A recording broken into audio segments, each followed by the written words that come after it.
Like this? Oh, You're not waving a hammer around, Aaron. Try a gentler touch. and my big sausage fingers don't really do gentle, okay? Bring it back. Trace the line. To your right. Other right. I just saw it. It's the one Aloy found up north. Gotcha! They call it a concussion beat party or something. Yeah, now that's music. Aloy! Aaron, you're all better. And you're here. Well, the world only goes on if you can do your thing. We learn fast enough, we help make that happen. You want all the backup you can get, right? We still have much training to do, of course. One does not become hunter in a day. Each seed grows at a pace of its own. Doesn't mean it won't bloom. You should know your Tanakh friend arrived. Katalo. I heard their warriors drink people's blood. I want to sleep with one eye open. I think he's seen enough blood for a lifetime. I showed him to one of the rooms. He seems to appreciate the privacy. Looks like you've got things under control. I should get this to Gaia. Right. We'll keep on training. Catch up as fast as we can. I'm seeing glyphs in my dreams already.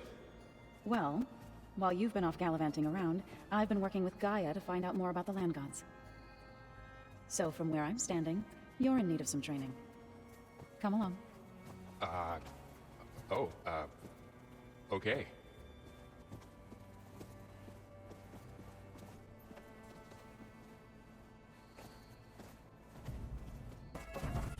Welcome back, Aloy. When you're ready, please merge Aether with me. Afterwards, I must discuss an important matter with you.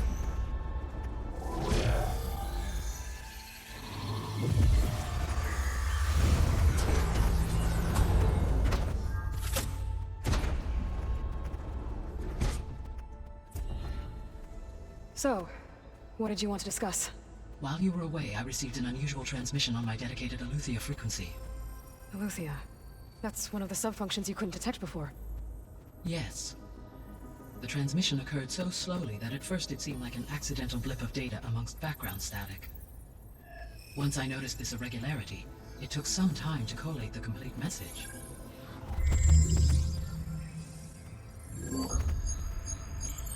Coordinates. Where does it lead? To a mountain to the northwest of this facility. A word of caution, Aloy. It is possible this transmission is genuine. It is also possible it is being broadcast by someone, or something else. You don't think it's actually Aletheia? I am uncertain. What's SOS? It is an old-world code. A distress signal. A desperate plea for help.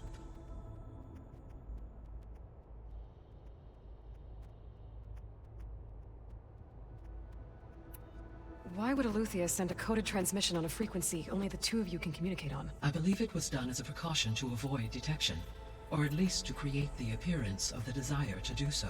I am also uncertain why Aletheia would expect that I would be able to detect and respond to its distress signal at all. As far as it is aware, I no longer function.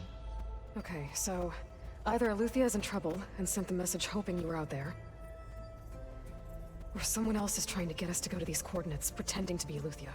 That is my conclusion as well.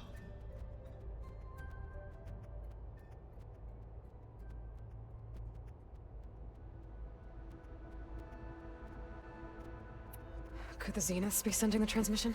According to the data I reviewed on your focus, the Zeniths recovered the other Gaia root kernel in the Hades Proving Lab.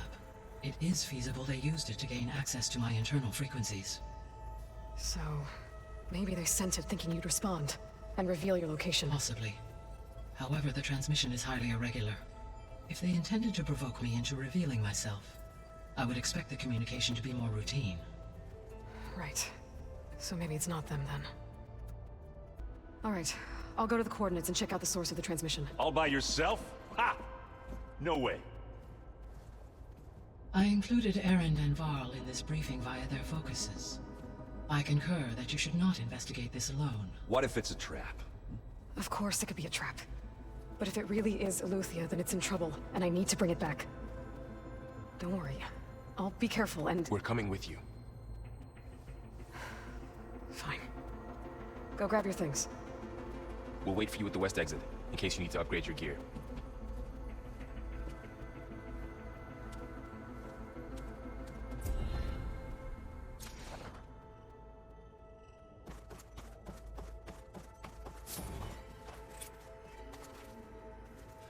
Aloy, That was sneaky of you, patching in Varl and Aaron to our conversation. I am pleased you accepted their help. Is there something you wish to discuss before you depart?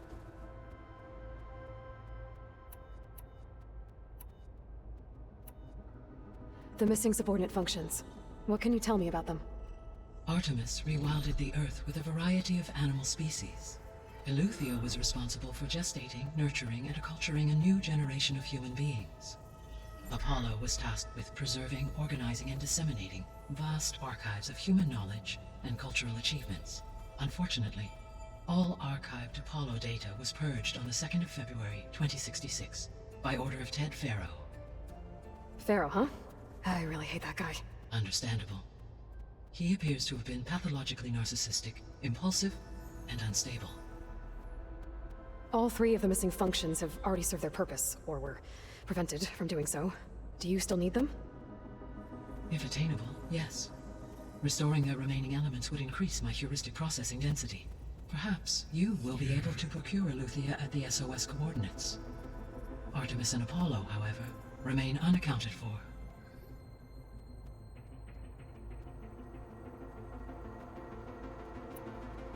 So, Poseidon, what do we know about it? Poseidon controls the organic and chemical composition of water resources.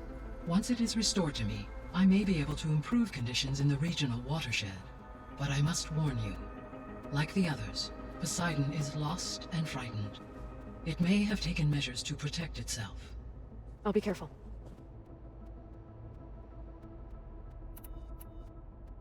You mentioned that the superstorms have subsided.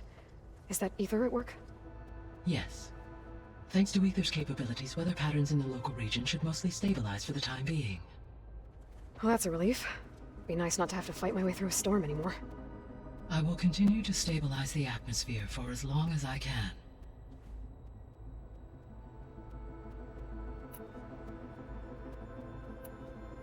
Why did Aether take up residence in an ancient war museum? As with the other subordinate functions, Aether needed to install itself on a processor with adequate storage and power. The one in the museum appears to have been sufficient, given that the holographic displays were still active. So Aether was assured it could stay for as long as it needed to. Correct. Though it is curious that it chose a place surrounded with the ancient ruins of aircraft. Maybe it also felt at home there.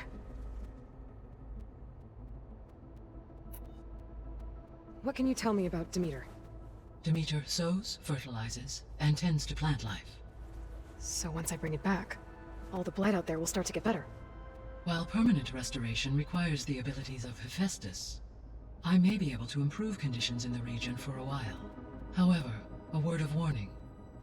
Like Aether and Poseidon, Demeter's response to my query was highly irregular. Alone and frightened, it may have taken measures to assure its security. Okay, I'll keep my guard up.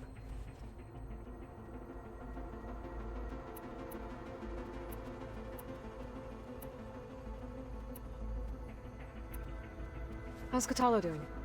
I detect that the loss of his arm still deeply pains him, though he has not voiced his thoughts. I may be able to assist in his recovery, should he be interested. Really? I'm sure he will be. How are things around here? Zoe has been studying the morphology of her land gods, in an effort to understand their sickness.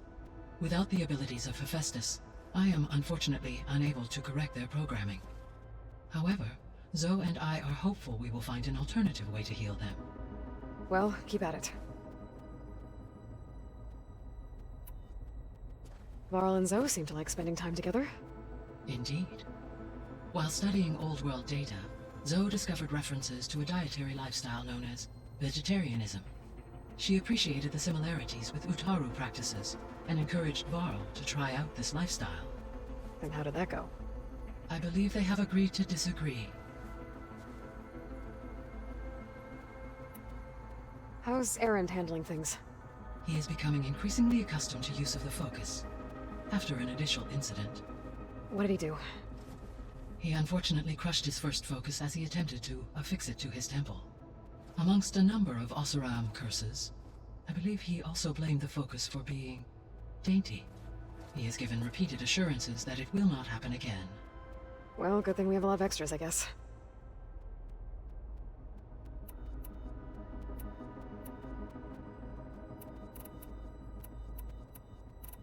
I guess I should get going. As you say. Be well, Aloy.